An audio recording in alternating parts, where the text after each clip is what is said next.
Hey everybody, it's Stephen and Paul back with you for Daily Brief for, what is it? Oh yeah, April the 7th, 2011. That's the problem being a blogger. We lose track of days so bad. It's not anything to do with being a blogger. Yes, it it's is. Your age, mate. You're getting senile in your old age.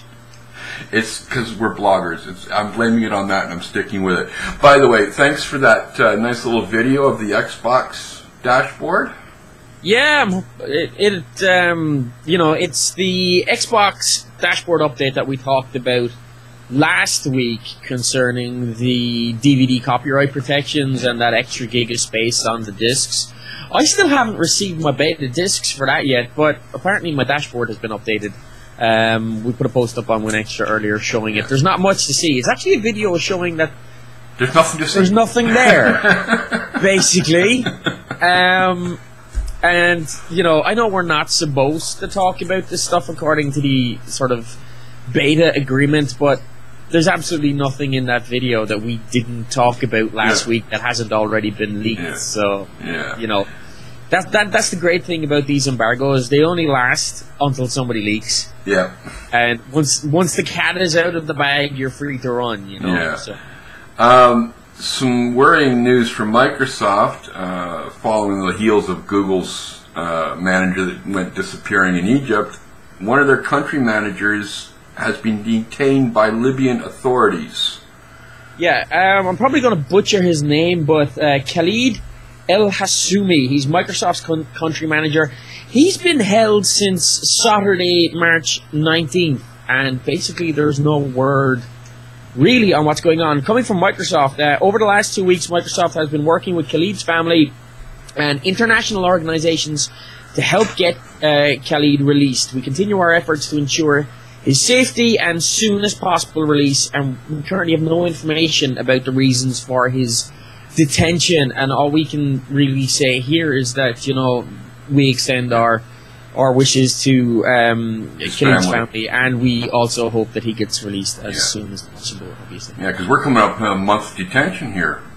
Yeah, it's getting close. Yeah. Another week and he'll be been detained for a month, yeah.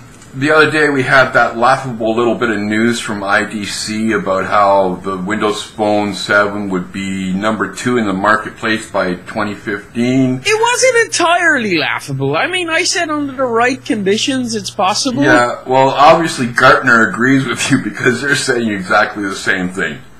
Well, maybe we're all on psychotropic drugs or something. Yeah. It's kind of difficult to see right now, with all the problems Windows Phone 7 is having, how it could ever get to being #2. But 2015 is a long time off. Well, Android only came out a couple of years ago, and that's #1 now, and nobody thought that would happen either. But it's, as I said in the post, Gartner predicts that Nokia will push Windows Phone well into the mid-tier of its portfolio by the end of 2012, driving the platform to be the third largest in the world ranking by 2013. Gartner has revised its forecast of Windows Phone's market share upwards solely by virtue of Microsoft's alliance with Nokia. Although this is an honorable performance, it is considerably less than Symbian had achieved in the past, underlying the upward battle that Nokia has to face. So basically what they're saying is, look, Microsoft and Nokia are going to pull this off. It's not going to be easy. To be easy by any way, shape, or form, but the alliance between the two and Nokia's vast distribution of low-end to high-end handsets is really going to tip the scales here. At least it's not as stupid a prediction as sort of IDC's one, where basically they just said, okay, let's take Nokia's Symbian numbers and just transplant. This is a bit more considered. Interesting by the timeline though, 2013 would be #3. Yeah.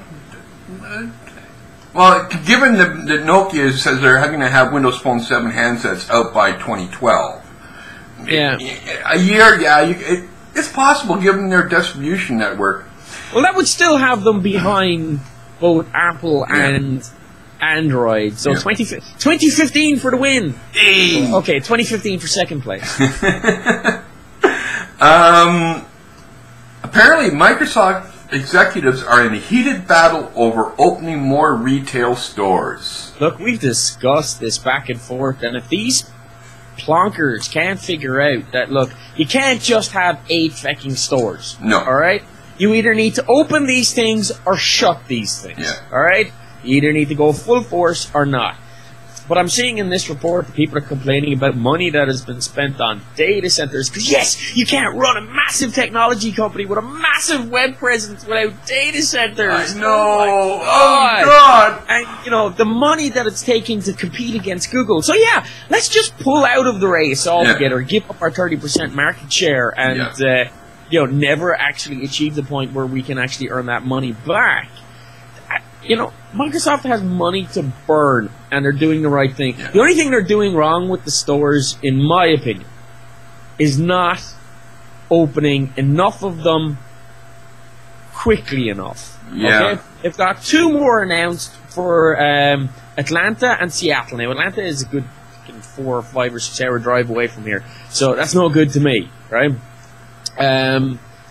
So really, Bammer, Kevin Turner, stop squabbling like bitches and use some common sense. Yeah. Just open these things. Either open them or shut them. Yeah. But stop playing this halfway house game. Yeah.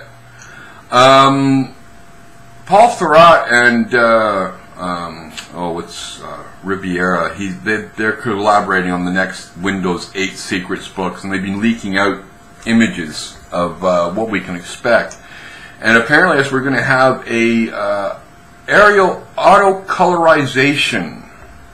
Yeah, basically what it is, in Windows 7, you can go in and you can change the color of the Aero screen. Yeah. So even though Aero is transparent, you can change the tint. Basically what this is that it's taking that kind of to the next level. When you change your desktop wallpaper, the Aero color scheme will adapt to kind of match and, you know, so if you got like a purpley desktop background, it'll sort of go with purple tints and be nice and visually appealing, and it's one of those little polished things. It's a little things. It's a little thing, yeah. Yeah. We talked about this before. You mentioned it before. Apparently, the Washington House of Representatives or whatever legislature has okayed the bill against use of stolen info tech. Yeah, basically, this was Microsoft's bill to be able to, you know, put. Or Microsoft lobbied for this bill to be able to put and sue companies who are, you know, using companies that are using pirated software to manufacture their goods. It's gone past the bill in Washington. It still has to go before the governor for the final say, but, you know, it's pretty much a done deal at this point, I would say. And basically, before anybody gets their knickers in a twist about this won't affect you or your company unless you're making over $50 million a year in annual sales. And you have to have a direct relationship. You have to have a direct contract with the company that is doing the pirating. Yeah. Also, the company that is doing the pirating has to be using over $20,000 worth of pirated software. So, you know, this could mean some pretty interesting things for large retailers, but it basically just means that, you know, they have to sort of veto and check who they're using as their manufacturers. Yeah. And if they do find that there's something up right now, if the bill does, you know, go through the governor, which it probably will, they still have 18 months to change manufacturers or change, or, you know, persuade their manufacturers to change what was going on. And I was kind of speculating earlier that, you know, we might see a new market of sort of middle contract companies starting up, you know, just so that, like, you know, the likes of Walmart or Toys R Us or whatever can come along and say, okay, we want to build these stuff, and, you know, these guys take a little cream off in the middle, and then there's no direct contract, which will get around this law easy enough. Okay, this next one is oh God, this guy at Computer World, what's his name? Preston Gralla. This guy has a reputation for only writing bad about Windows. Yes. He has a post up today. Why Windows could seriously injure Microsoft's cloud strategy. Now, the thing here is, where he says is, and that's where Windows will hurt Microsoft. As I've previously written, because Microsoft insists on building its tablets based on Windows, The company will struggle in the tablet market. Windows 7 is ill-suited for tablets, and even Windows 8 isn't ideal. When did he get his hands on a copy of Windows 8? I don't have a copy of Windows 8.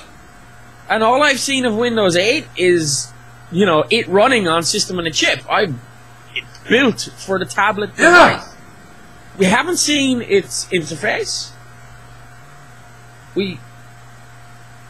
What is he making this? This is total and utter assumption based on no facts. I can kind of understand where he's coming from the sort of, you know, Microsoft still very much has this kind of build one, deploy everywhere operating system mindset, you know.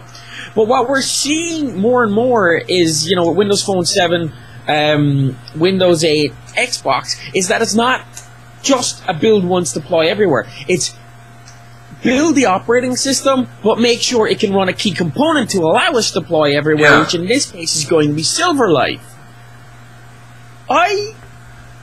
Windows 8 running system on a chip, looked like it was working, looks like it's running well. If it's coming with the two interfaces, one for desk, you know, dual interface that you can switch, and it's as lightweight and stripped down as they say, it's going to be, you know, he's doing a lot of speculation there that is designed for page views, I think, rather than actual hands-on experience with the operating system.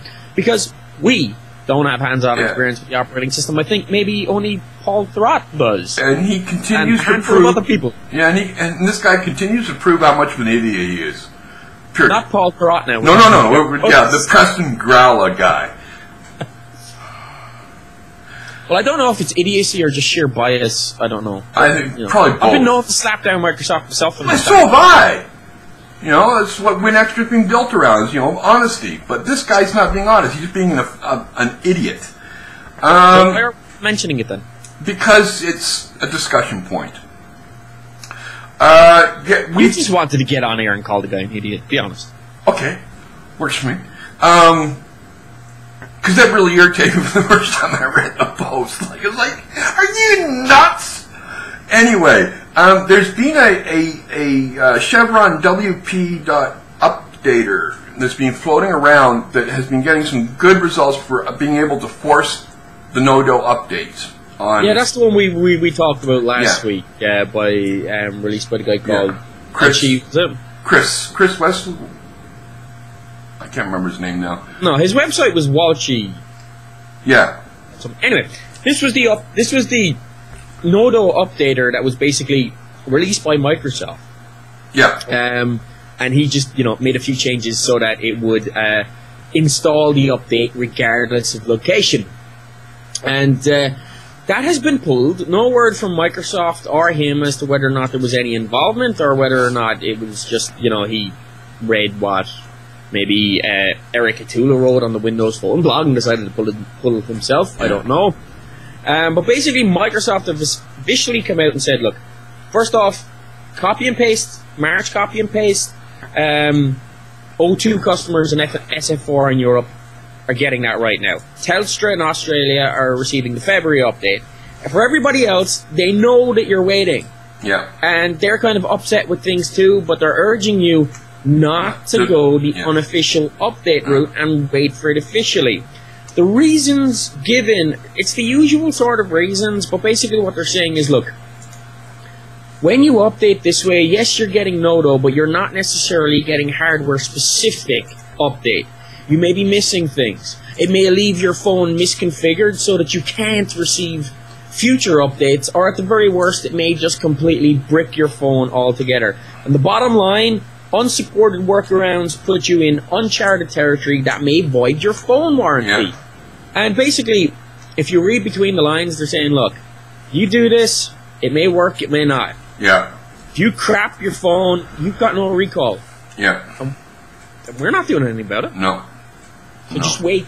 Have a little patience. Yeah, that's... Although it's hard to ask Windows Phone 7 users to have a little patience at this point. You know? I had patience. My hairy Irish arse, you had patience. Okay, we got some feedback from the last couple shows. JDogC from, I guess, text messaged you. Text message just so at 2 251-281-8730, same as everybody else can. Okay. What was this story in regards to? This was with regards, we were talking yesterday about the chief executive of the Linux Foundation coming out and bashing Microsoft and saying, kicking Microsoft is like kicking a puppy. Yeah. Because, he thinks the lady doth protest too much. Yeah. Anyway, JDogC has, isn't Mac OS based off Unix? I don't understand the distinction of Linux versus Unix. Regardless, I think BSD was a foundation for Mac OS X. It was UI designers that Apple's had to make Unix Linux all pretty and easy to use. Even Ubuntu requires going into the terminal too much. I dislike terminals. Remember that prior to the Unix Linux base of Mac OS X, Apple's OS kind of sucked. Some versions of the classic OS were crash prone, but that's another topic. Yeah, Unix, Linux, it all depends on where you want to start with it, I suppose. If you want to go back to when Unix was created, and then, when Linus Torvalds came along and he said, you know what, I want to create my own Unix-based operating system back in 96, was it 96 or 91? I'm not sure, I can't remember. 96, I think, and went off on his own tangent, and that became Linux. So it really depends. There's not much of a difference, which is why most people referring to it probably just say Nix. Yeah, yeah. So yeah, Apple is based off of BSD, which is the Berkeley software distribution, and I remember running Mac OS, back in the day, back on the Apple II. Yeah. And it's just like every operating system, it's prone to crash every now and then. Even, like they're saying, crashes today. Yesterday we ran the new ad from Microsoft. It was playing in England and in Canada. And you didn't like it. I didn't like it. The beginners on YouTube, he likes it. Yeah, he likes it. And then Tony Gorham from on Facebook said, I'm from England, and even I think it's a crap ad. Maybe I've been in New Zealand too long. Yes, Tony, you have been in New Zealand too long. You're losing that dry British sense of humor, I think. Okay. So yeah, it's still a divided camp as to whether or not that ad is any good or just a piece of... So if you have any comments to make or just, want to give us a kick in the butt, you can drop us an email at podcast. You can drop us a podcast? Yeah, good, true. Yeah, you can do that too. You can drop us an email at podcast@winextra.com or leave us a comment on Facebook, on YouTube, on the post. We're there.